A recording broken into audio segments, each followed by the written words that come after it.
Hello guys, I hope everybody's having a really wonderful day. It's towards the end of my day here, and I'm kind of winding down. It's been a long, busy day, but I still have energy and I still want to work, so we're going to put out another video today. I've done an earlier video on the moon in Aries in the 11th house. Now we're going to do Venus in Virgo in the first house. So basically for these videos I use my astrological reading card to kind of pull a house, a sign, and a planet to figure out what I want to talk about. I'm not one that's good with organization, and so doing series don't really work, but this does. And I feel like there's not a lot out there on people's specific signs, placements, houses, planets, all that combined. So that's what we're going to be doing today, just combining all that together. So, Venus. Today, our actor is Venus. So the planet is the actor that we're dealing with. Venus is about relationships, and it's about love and balance and harmony. Venus is the scales. It rules Libra, and it's scales, and it has this internal energy that just knows when things aren't fair, when things are not in harmony. And so it actively wants to seek out that harmony. There's kind of like an anxiousness there when Venus is not in harmony.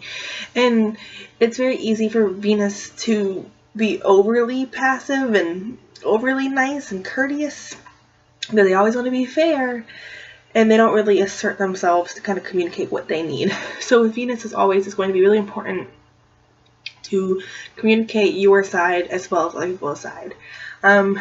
Now, so in Virgo energy, it's detail oriented. It hones in on the small little pieces that kind of make up the bigger picture. And it sees these little pieces, it sees what's going wrong, it sees what's going right, and it kind of sees all the imperfections and what you need to improve, what you need to fix, what you need to work on. And when you apply that to Venus, it means these people tend to have a tendency to clue into the little details in their relationship. They are good at seeing what other people need to work on, and unfortunately this can make them critical at times. So if you're a Venus in Virgo, this is something to kind of watch out for. According to traditional astrology, this is actually the hardest Venus to have, because you take Venus, the planet of love, and you filter it through this critical self-improvement working energy, and it's how do you have harmony and joy and luxury and peace when you apply this criticalness. So for these people, it's going to be very important for them to not be too critical of their partners, to remember the big picture, remember who they're talking to, and remember sensitivities. Not everything matters. Sometimes it's important to just love the soul and not love all the little details. But at the same time, these people, when they love someone, when they care about somebody, even if it's a friend, even if it's not a partner, they're the type of people to serve them. They will do something to make their life easier, better, help. Like, they just like to help them. And so they kind of want that kind of love in return. Like, we all have our love language. And for Venus and Virgo people, their love language is having people do stuff for them too. So if people around them are not doing things for them, it can kind of frustrate them. So that's how they can get nitpicky. So, oh, you're not cleaning up after yourself. You're not cooking food for me. You've not cooked food for you. It's that Virgo Venus critical energy, seeing what's fair, what's not fair. And Virgo Venus, it measures what's fair and what's not fair very finitely. So it's with like Pisces Venus, which is considered the best Venus to have. Pisces energy just kind of feels things. So it's, yeah, that feels balanced, we're good. Versus Venus and Virgo is like, well, that's like a half a kilogram higher over there, and so it's clearly not balanced, so we need to do something about it. So these people have a higher sensitivity to the little tiny shifts in balance. And they also, too, when they criticize people, it's usually for their best interest. They do it with their best interest in mind. They're not criticizing to be mean or to tear down or nitpick. Sometimes they are if there's other placements involved. But for the most part, this is their way of helping people. They see what needs to be improved. And in their minds, if they call attention to this and you address it, you'll be even better than you already are. So that's kind of how they express their love. Now, if these people have a strong feminine side of themselves, they will also be very critical of that. So they're going to be very hyper aware of how they interact with other people, how they balance out with other people. Venus is also your fashion sense. Venus and Virgo people tend to be very critical of how they dress. Both Kylie Jenner and Kim Kardashian have a Venus in Virgo. And I think it's very telling when you look at what they wear. Kim Kardashian has Kanye dress her because she is that critical of her appearance that she doesn't just dress herself and be happy. Hold on, my cat went in. Speaking of Virgo, Virgo rules small animals and pets. So these people would probably be very good with pets. But yeah, going back to like the fashion, these people are hypercritical of what they're wearing and how it comes off. And so they, like, even with Kylie Jenner and her lips, you know, it's just hyper aware. Kim Kardashian, there was some like pictures like shown that showed cellulite, and she immediately was like, I have to go work out hardcore and make sure this is not happening. They don't want to have these little flaws shown in their appearance and their looks, because it just gives them a negative viewpoint of themselves. That's not what they want. Yeah, they just spend a lot of times picking out how they appear, how they interact with other people, what they wear, their makeup, all those kind of things. They're just very hyper aware of the details. Now, okay, so then we have it in the first house. So that's kind of the general Venus in Virgo placement. But in the first house, your first house is your identity. So where Venus kind of struggles with being in Virgo, it also kind of struggles with being in the first house, because the first house is the opposite of the seventh, and the seventh rules Libra.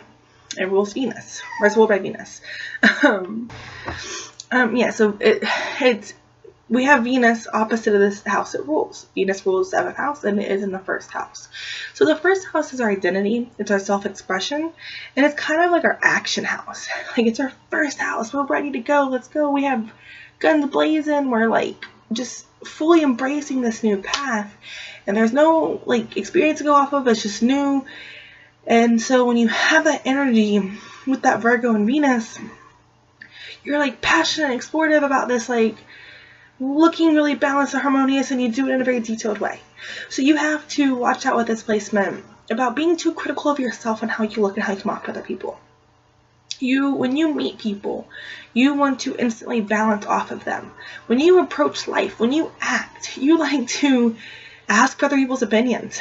You're so worried about acting and shifting the scales, and you're so tuned in to little tiny details of the scales that you're so afraid to act on those details that you can be immobilized with fear and just not even act. So with these people, it's so important to learn to kind of embrace the flaws and embrace the failure and like find beauty in that. Like, that could be their upside of Venus, is finding the beauty in all that is kind of imperfect. And imperfect's not a bad word. It's not a bad thing at all. Virgo energy too, I think it's interesting because it comes right before Libra. So if you pay attention to the zodiac signs and how they come in order, it makes sense. There's a natural evolution between them all. So Virgo, it comes before the 7th house. Virgo is all about self-improvement, and the 7th house is all about relationships. Libra is all about relationships. So Virgo energy, it improves itself, it works on itself, it gets itself done and good and ready to go, and then bam, it's ready for that relationship of Libra. It's ready to bring itself with other people because it knows it has worked on itself and it's happy with itself, and they can share. But when you have Virgo energy with Venus, you can feel like you're not ever ready for a partner. Like, you might feel like every time you meet someone, you just see more things you have to work on. And that's what Venus does. Venus, it reflects what you need through other people. So Virgo energy is self-improvement. So these people reflect what they need to work on through other people. But that's their identity, because this is the first house. That is their identity. So they have to kind of learn how to navigate the world through this mirrored energy of other people and what that shows them about themselves.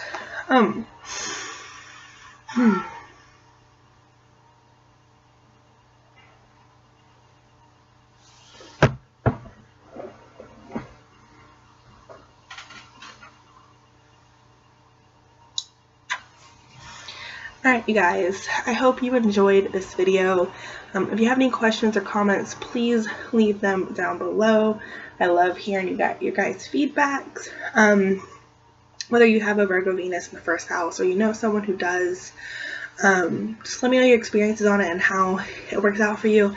And if you're looking for a reading and you want to go more in depth about not just your Venus placement but all of your chart, please let me know. And especially too if like you're coming to this because you're wondering about love, and because Venus was love, and people with Venus in the first house, they do want love, but that Virgo, they can be so critical and hard on themselves, it's hard to get there. So if you kind of want help working on that and kind of attracting more love to yourself through kind of mastering your Venus and Virgo in the first house, shoot me a message. I'll put my email address or my Facebook page down in the description. You can just send me an email or message just asking for a reading. I'm really flexible. I have set prices, but if it's not in your budget, I can work with you. We can find something that does work for you, even if it's just tailoring down what you need to the bare minimum and giving you that. But yeah, to me, it's so important for everybody to love themselves and have love in their life, and I want to help that. Help people with that. But yeah, so if you guys want to read, just message me and I will talk to you guys later.